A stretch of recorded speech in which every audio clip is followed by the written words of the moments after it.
Te dando trabalho aí, né? Boa noite, meus queridos irmãos. Graça e paz seja com todos, amém? Que saudade que eu estava de estar numa quarta-feira aqui com os irmãos, orando e poder participar desses momentos assim de oração. São momentos tão preciosos, né, para a gente poder estar em comunhão, poder a gente interceder, orar, colocar nossa vida diante de Deus, né?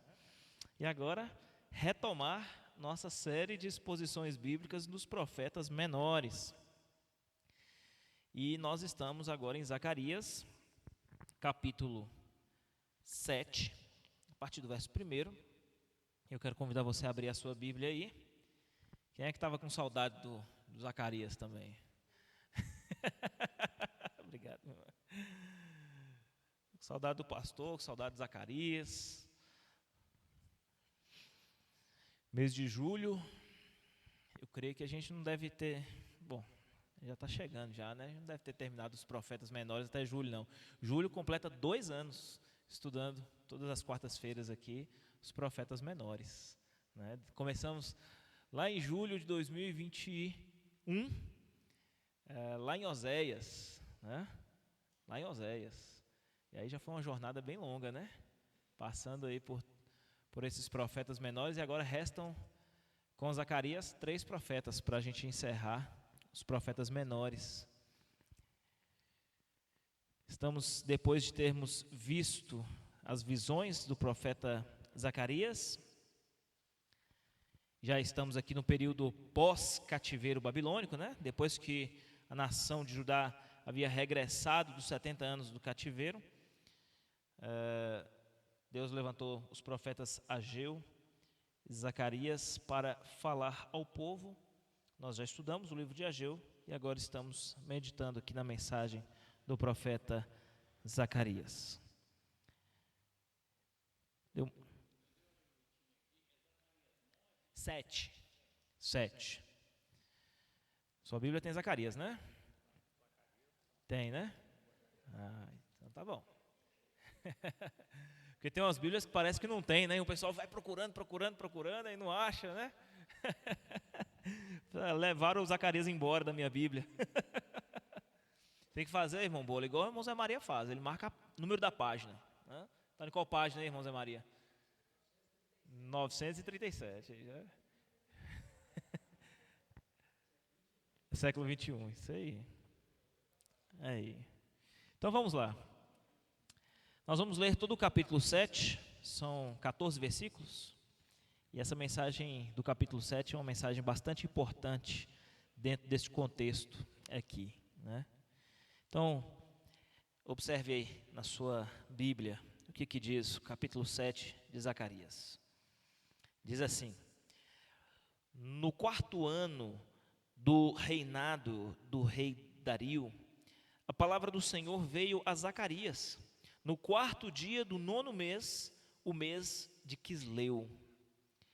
Foi quando o povo de Betel enviou Sarezer e Regem-Meleque com seus homens para suplicarem ao Senhor, perguntando aos sacerdotes do templo do Senhor dos Exércitos e aos profetas: devemos lamentar e jejuar no 5º mês, como já estamos fazendo há tantos anos?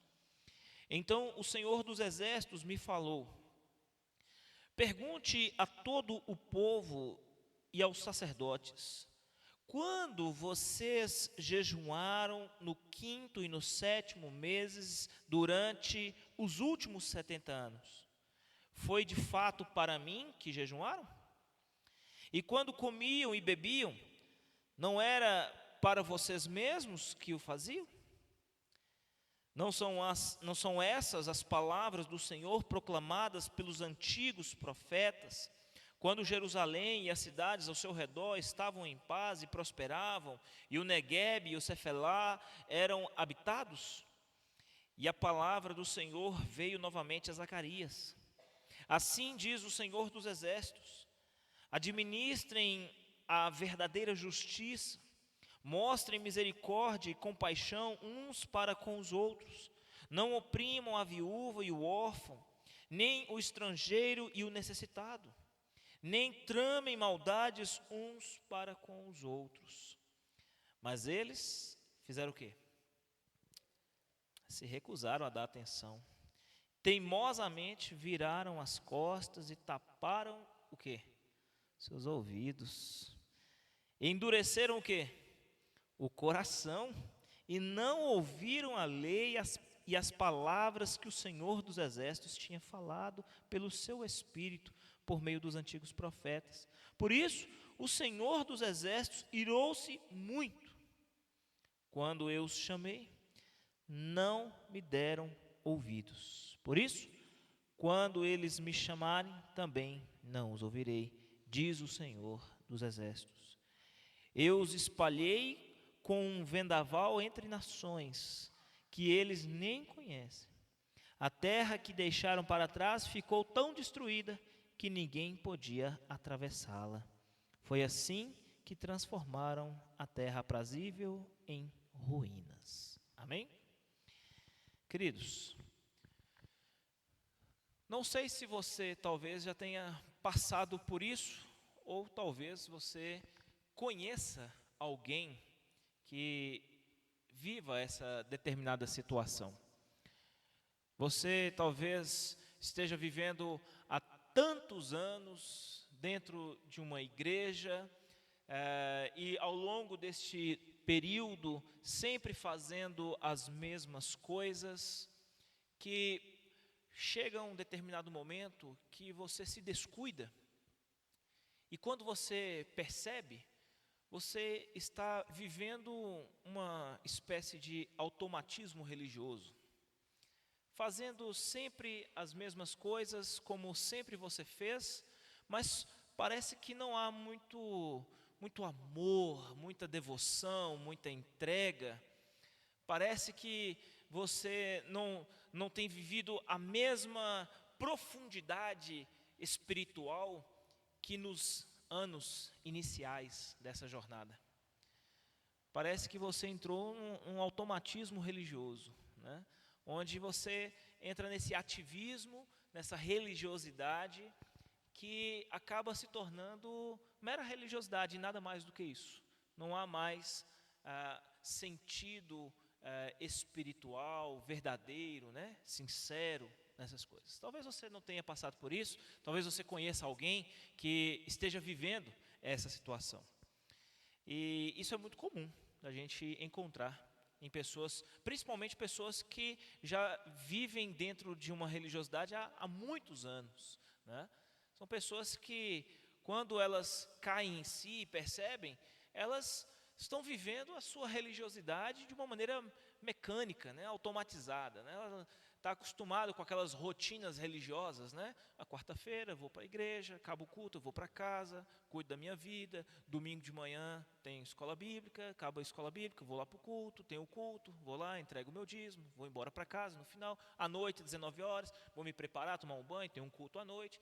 E aí a gente vai fazendo isso semana após semana, ano após ano, até chegar um período em que a gente consegue perceber que tudo virou apenas uma atividade mecânica, automatizada, né? Não há mais aquela profundidade espiritual e aquele sentido verdadeiro, sincero, que a gente tinha no início. Em relação ao povo de Judá, nós percebemos que depois de 70 anos, eles regressaram do cativeiro babilônico, e o que se esperava é que as mudanças espirituais no meio do povo tivessem de fato acontecido, que eles tivessem de fato compreendido o porquê Deus havia os levado para o cativeiro babilônico, que era de fato por causa dos seus pecados. Então eles, uma vez tendo arrependido dos seus pecados, abandonado aquela idolatria, Deus haveria de restaurar a sua presença no meio do povo. Então eles teriam sido libertos do cativeiro, regressado para então Jerusalém, e ali pudessem de fato experimentar uma nova vida com Deus. Aquela página antiga pudesse ter sido virada e uma nova história de relacionamento íntimo com Deus pudesse começar a ser escrita novamente. Mas isso não foi uma realidade. Embora 70 anos no cativeiro tenham se passado, parece que as lições que eles precisavam ter aprendido não foram aprendidas. Eles tiveram ainda um período longo ainda pós-cativeiro, em que eles tiveram de acordar para a vida. Em outras palavras, a gente gosta de usar essa expressão, né? De acordar para a vida. Você precisa acordar para a vida, abre o seu olho, perceba a situação que você está. Você já passou por 70 anos de cativeiro e não aprendeu a lição ainda? O que Deus precisa ainda fazer na sua vida para você acordar e perceber que você precisa mudar? E foi exatamente isso que Deus fez ao levantar os profetas pós-cativeiro.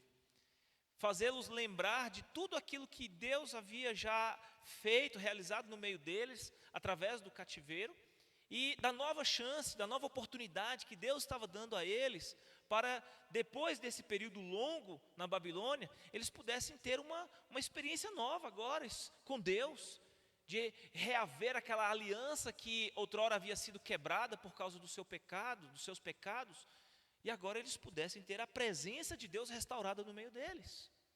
Começa pela negligência em relação à reconstrução do templo, né? Também pela falta de sinceridade e verdade no culto ao Senhor que estava sendo feito, né?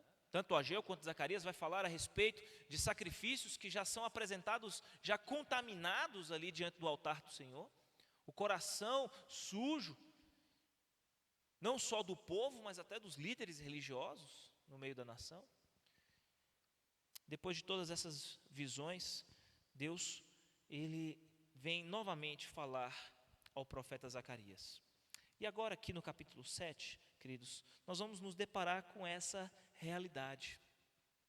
A necessidade de uma adoração sincera e verdadeira. Nós aprendemos lá em João, né, no capítulo 4, né, que João, ele fala a história da mulher samaritana, da mulher que estava no poço, né, e Jesus se encontra com ela ali, e Jesus ele dá uma palavra para aquela mulher dizendo que Deus estava à procura de que tipo de adoradores? Verdadeiros adoradores que façam o quê? O adorem de que forma? Em espírito e em verdade. A dúvida dela era se o lugar da adoração era em Jerusalém ou se era no Monte de Gerizim, né? E aí Jesus dá uma explicação bem clara para aquela mulher que Deus está à procura de verdadeiros adoradores. Adoradores que o adorem em espírito e em verdade. E essa afirmação de Jesus em resposta àquela mulher tem tudo a ver com a mensagem deste capítulo 7. Tem tudo a ver. Se nós observarmos atentamente o texto aqui, nós vamos logo perceber que uma delegação vinda de Betel a Jerusalém havia ido até a cidade para procurar os sacerdotes e os profetas para indagá-los sobre uma questão importante.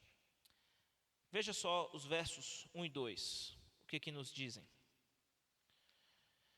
No 4º ano do reinado do rei Dario, a palavra do Senhor veio a Zacarias no 4º dia do 9º mês, o mês de Quisleu. Isso aí no nosso calendário seria aproximadamente entre novembro e dezembro. Foi quando o povo de Betel enviou Sarezer e Regem-Meleque com seus homens para suplicarem ao Senhor. Então veja só o que está acontecendo aqui. Perceba esses dois nomes, né? Sarezer e Regem-Meleque. Não parecem ser nomes hebraicos, né? Ou nomes judeus, né? Provavelmente são nomes modificados do período da Babilônia ainda, né? Então, um grupo de judeus que havia regressado da Babilônia e vindo para Betel, isso já num período posterior à primeira leva, né? Então, nós tivemos a primeira leva de Ageu, de Zacarias, né, que vieram para a reconstrução do templo. Então, uma segunda leva, provavelmente, uma turma veio lá da Babilônia em direção a Betel. E é interessante nós relembrarmos aqui, especialmente alguns profetas que nós já estudamos lá atrás, né, que Betel era um dos centros idólatras antes do cativeiro babilônico, né? Nós temos algumas cidades em Israel, no Reino do Norte, que abrigavam templos idólatras, adoração de ídolos pagãos, né? E Betel era uma dessas cidades que abrigavam desses templos pagãos. E justamente nesse período que essa turma veio lá da Babilônia para Betel, eles, já desde o período da Babilônia, tinham um costume de realizar alguns jejuns e oração de lamento para justamente relembrar esse período em que Deus havia os tirado da sua terra e levado para o cativeiro.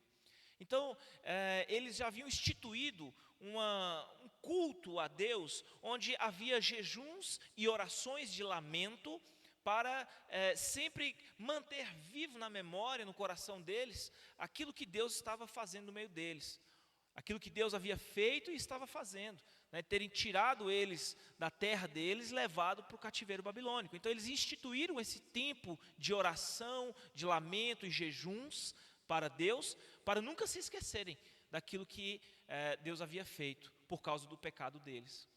E desde que eles saíram da Babilônia e regressaram para as suas terras, agora aqui em Betel, né, eles continuavam realizando esses cultos, esses momentos de oração, de lamento e jejum ao Senhor. Só que chegou um determinado momento em que a turma pensou, será se é realmente, já que a gente já saiu do cativeiro babilônico e já voltamos para a nossa terra, né? Será se ainda é obrigatório continuar orando e lamentando e fazendo esses jejuns? Será se já não chegou o período de parar, né, e cessar? Então eles formaram essa comitiva, essa delegação, né, e enviaram a Jerusalém para procurar os sacerdotes e os profetas, para questioná-los se eles, depois do cativeiro babilônico, já na terra deles lá em Betel, era obrigatório continuar fazendo essas orações e esses jejuns, né? Só que, olha que só interessante, algo que eles talvez não esperavam, é que Deus pudesse trazer a palavra dele ao coração do profeta, e através do seu profeta, revelar aquilo que estava no coração, no interior do coração daqueles homens. Veja só o que o texto ele vai dizer, verso 3 até o verso 7. Perguntando aos sacerdotes do templo do Senhor dos Exércitos e aos profetas, devemos lamentar e jejuar no 5º mês, como já estamos fazendo há tantos anos? Olha só.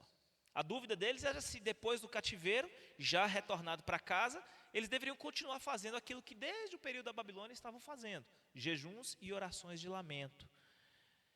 Verso 4.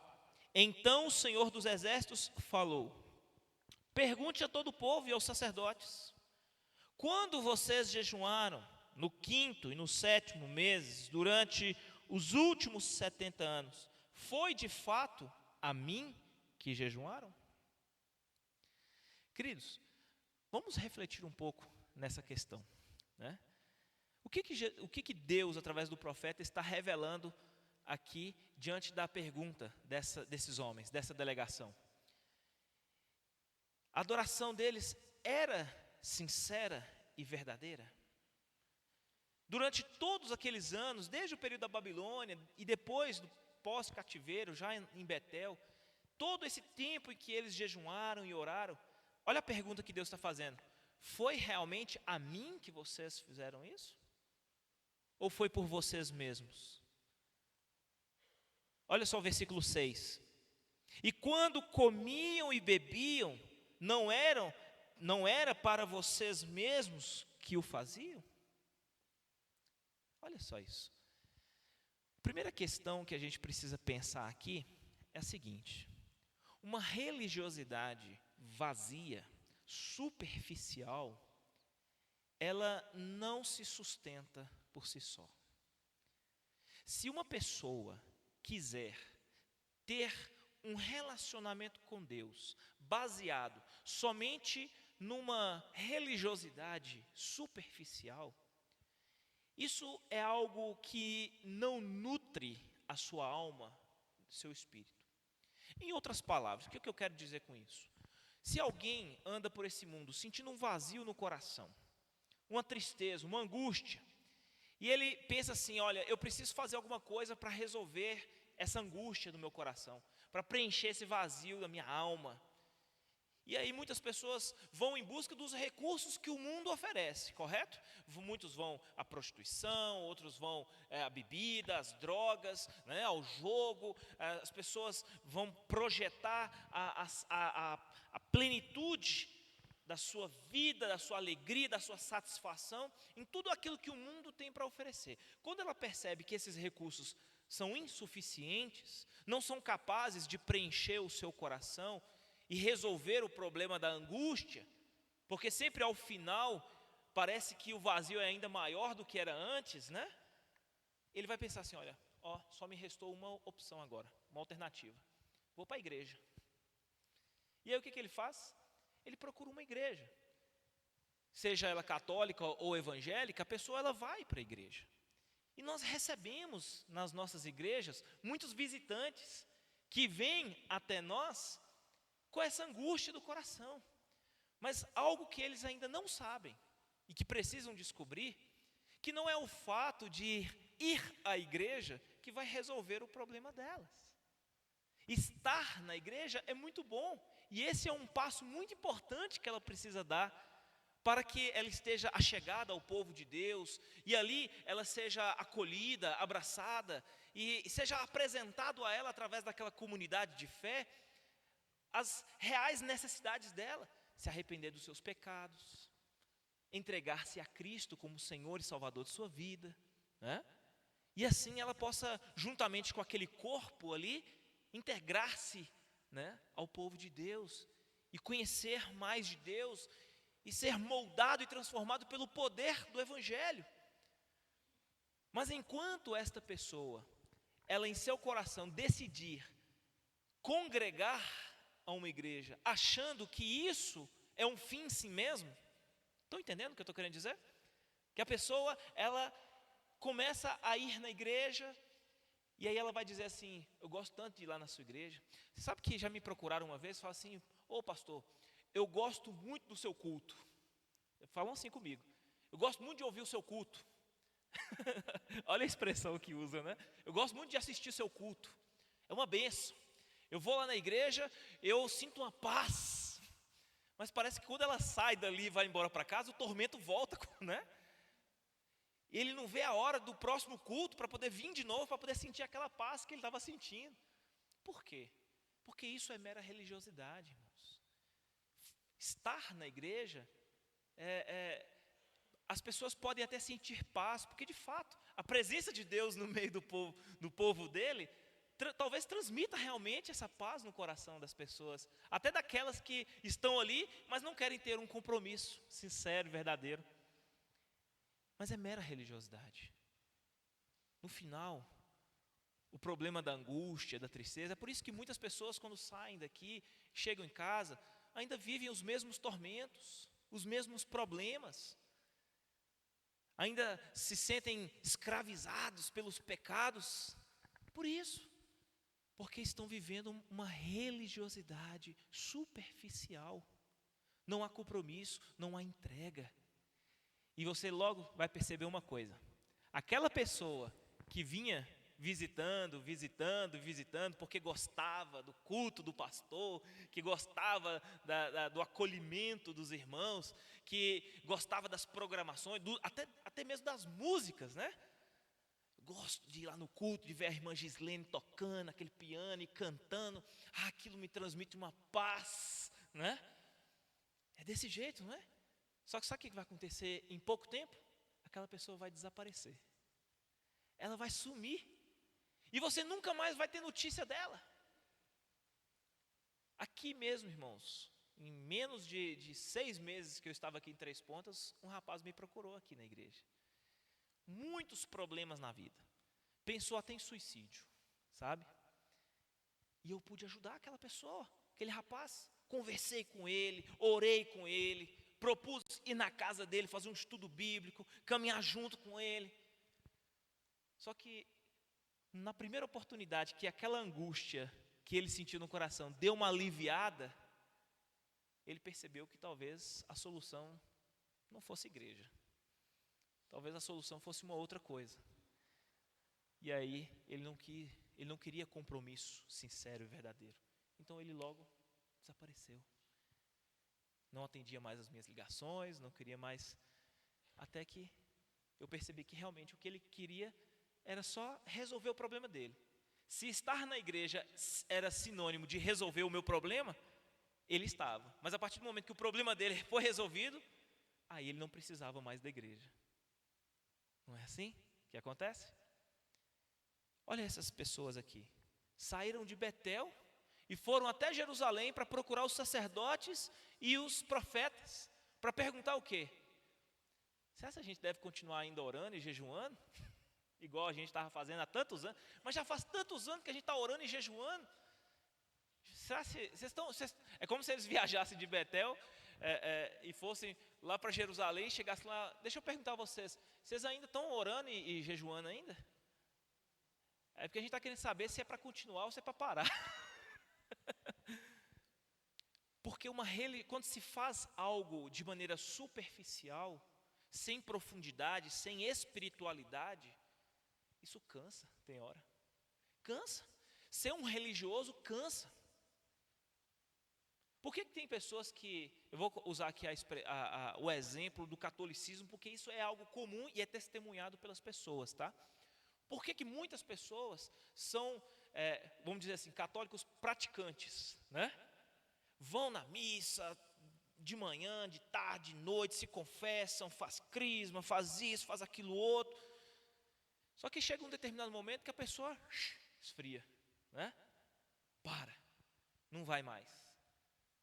E aí fica anos. E aí você ainda continua, não, eu já não tenho ido mais como antigamente, né? Me tornei um não praticante, né? Continuo católico, mas não praticante, né? Será que existem evangélicos também, praticantes e não praticantes? Será que tem evangélico praticante e não praticante? Você é evangélico? Sou, mas não praticante, né? Por quê? Porque é isso. É aquela pessoa que chega assim, já é para parar de orar, né? É aquela pessoa que quando a gente vai fazer uma vigília de oração e nós estamos orando, na hora que dá 15 minutos, é muito? 10? 5? Ele já abre o olhinho assim, já olha para o lado, para o outro, para ver se já é para parar de orar. É aquele que se a gente pedir para todo mundo se ajoelhar, para a gente fazer uma oração, ele não se ajoelha mais. Porque ele já vai falar, moço, eu estou com um problema no joelho, sério, eu não consigo mais me ajoelhar, eu tenho que orar sentado. É aquela pessoa que perdeu o prazer, a satisfação da oração, porque ele dorme com muita facilidade. Se ele orar um pouquinho mais estendido, né, 10, 15 minutos, ele já está dormindo, né?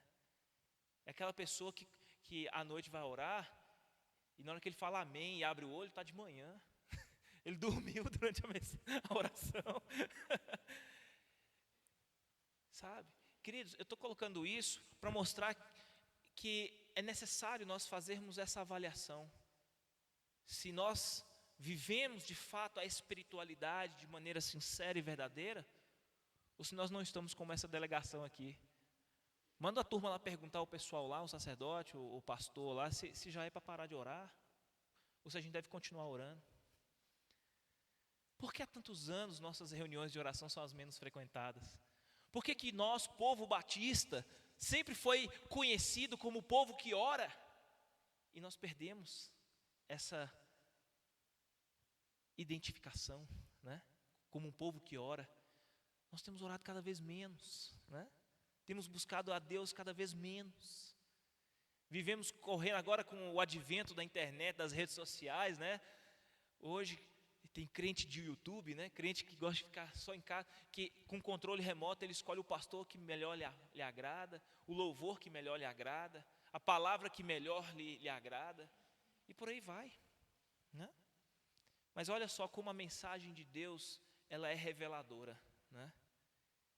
O que eles não contavam é que Deus pudesse usar a vida do profeta para trazer à tona aquilo que estava no coração deles. Olha o que Deus ele diz através do profeta. Pergunte a eles se eles jejuaram no 5º, no 7º, durante os últimos 70 anos, se eles fizeram de fato a mim isso. Comiam e bebiam, não era para vocês mesmos? Versículo 6. O que Paulo nos ensina? Quer comais, quer bebais, quer façais qualquer outra coisa, fazei tudo para a glória de Deus. Para a glória de Deus. Mas o que eles estavam fazendo? Por eles mesmos. Não era para Deus, né? O que mais o texto ele vai nos dizer? O verso 8, o verso 10, a palavra do Senhor vem novamente ao profeta, agora para dizer algo muito importante. Olha, a verdadeira religião, ela é demonstrada de maneira prática. É pelos frutos que nós conhecemos quem? A árvore. Se os frutos forem bons, a árvore é o quê? Má? É boa. Se os frutos forem maus, a árvore também será má. Então, os versos 8 a 10 estão casando perfeitamente com a mensagem de toda a Bíblia, de todo o Evangelho, porque Jesus resumiu bem as leis em 2 mandamentos: amar a Deus, de que forma? De todo o coração, de todo o teu entendimento, de toda a tua alma, e ao próximo como a ti mesmo. Então, nós amamos a Deus e amamos ao próximo. O nosso amor a Deus é refletido no amor ao próximo, né? As leis dizem respeito à nossa relação com Deus e à relação com o próximo. Ou seja, através dos nossos relacionamentos, nós demonstramos aquilo que interiormente Deus realizou em nossas vidas. Então, embora muitas pessoas, através de um estereótipo de religioso, né, de uma religiosidade, em pouco tempo ele logo vai dar sinais de cansaço e não vai se sustentar mais na sua religiosidade superficial, né, e logo vai chegar se entregando, e Deus vai revelar o seu coração e vai mostrar: olha, isso aí que você está demonstrando não é sincero, não é verdadeiro. O contrário disso está no verso 8 a 10, quando na prática nós conseguimos ver os frutos verdadeiros de uma transformação real. E que frutos verdadeiros são esses? Veja só o verso 8 a 10. E a palavra do Senhor veio novamente a Zacarias: assim diz o Senhor dos exércitos, administrem a verdadeira justiça, mostrem o quê?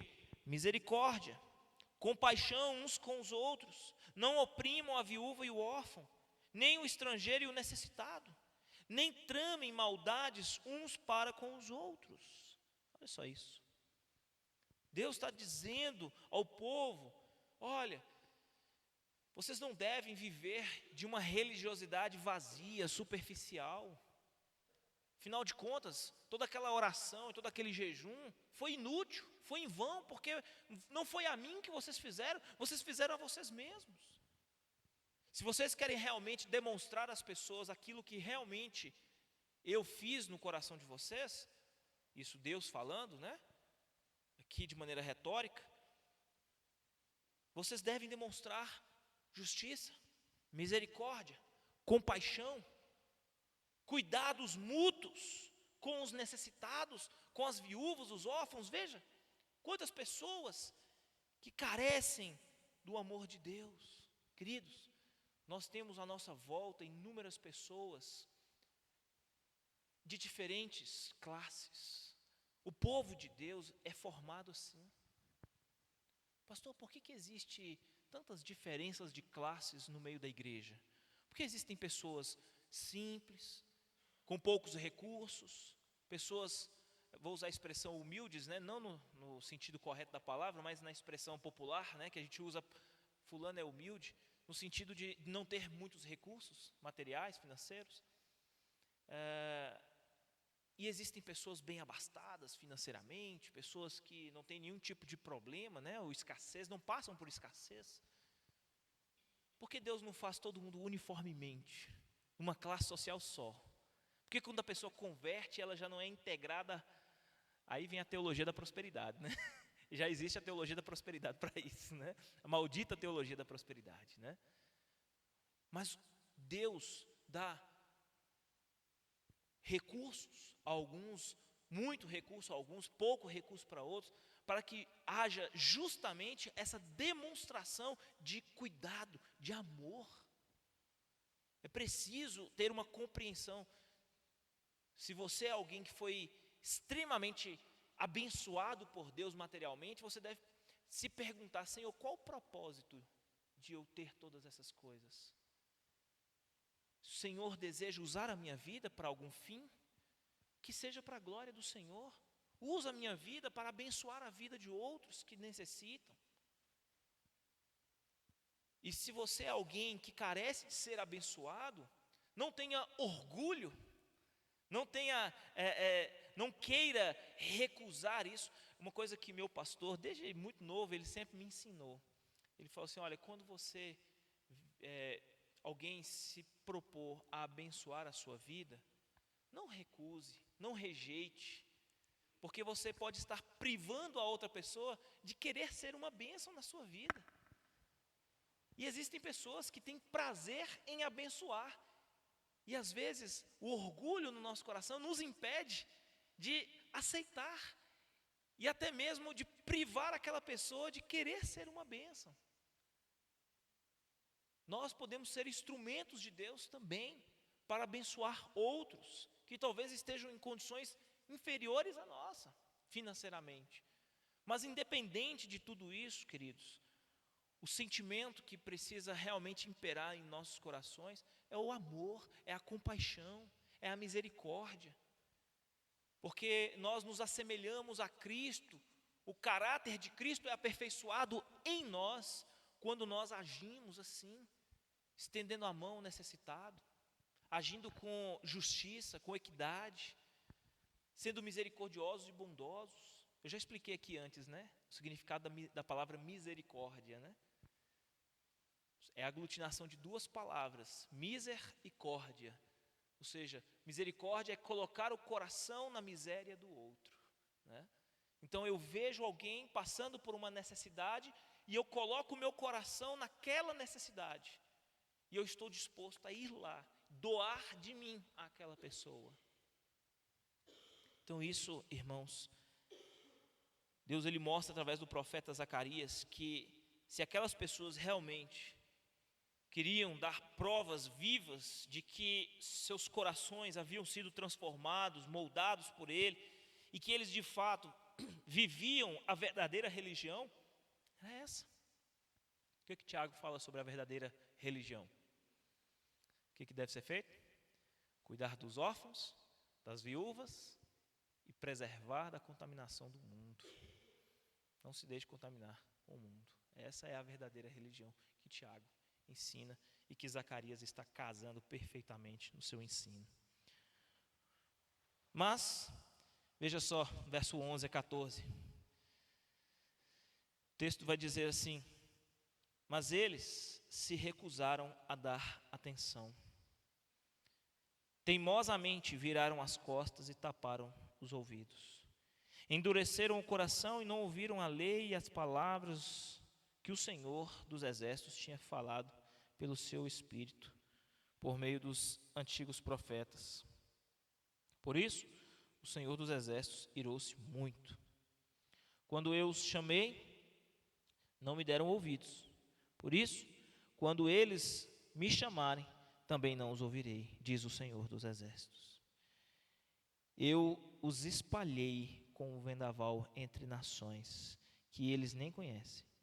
A terra que deixaram para trás ficou tão destruída que ninguém podia atravessá-la. Foi assim que transformaram a terra aprazível em ruínas.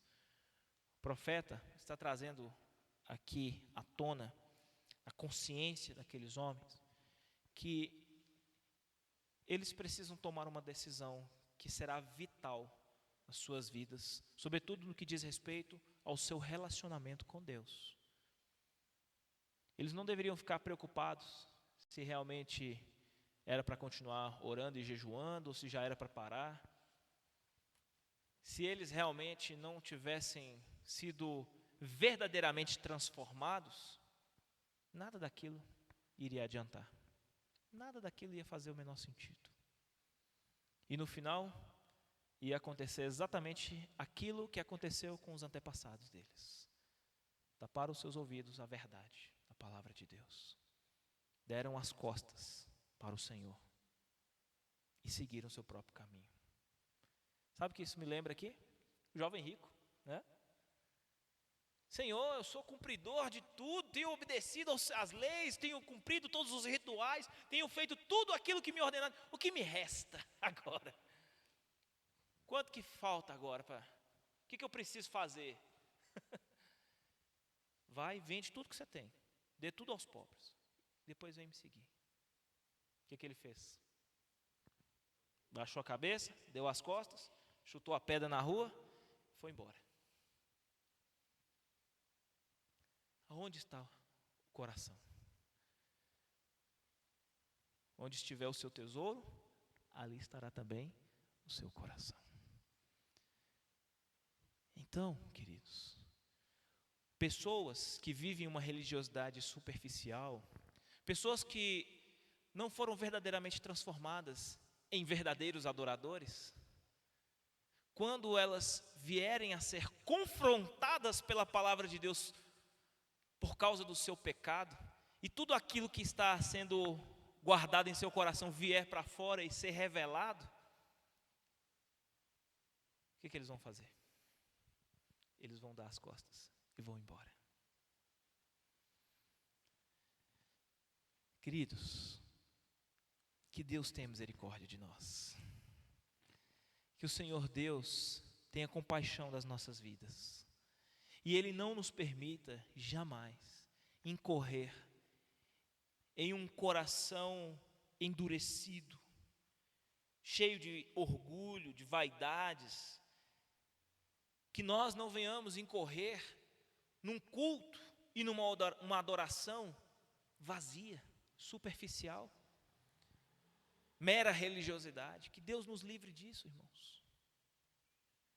Que nós sempre que estivermos diante da palavra de Deus, tenhamos sempre humildade, para ao sermos confrontados por ela, baixemos a nossa cabeça, reconheçamos nossos pecados e nos voltemos para Ele, com humildade. Que a gente jamais possa desperdiçar a oportunidade que Deus nos dá de viver um relacionamento sincero e verdadeiro, para que nós cresçamos em tudo naquele que é a cabeça, Cristo, e sejamos em tudo fortalecidos, para que sejamos verdadeiros adoradores, que o adorem em espírito e em verdade. Amém? Vamos orar? Vamos agradecer a Deus por esse privilégio que Ele nos concede, né? De poder viver assim na presença de Deus. Quero aproveitar aqui a alegria e a honra de ter aqui o irmão Clóvis e a irmã Bia conosco. Irmão Clóvis, você pode fazer essa oração por nós? Peça a Deus que nos abençoe como igreja, como povo dele, que sejamos em tudo transformados pela palavra de Deus.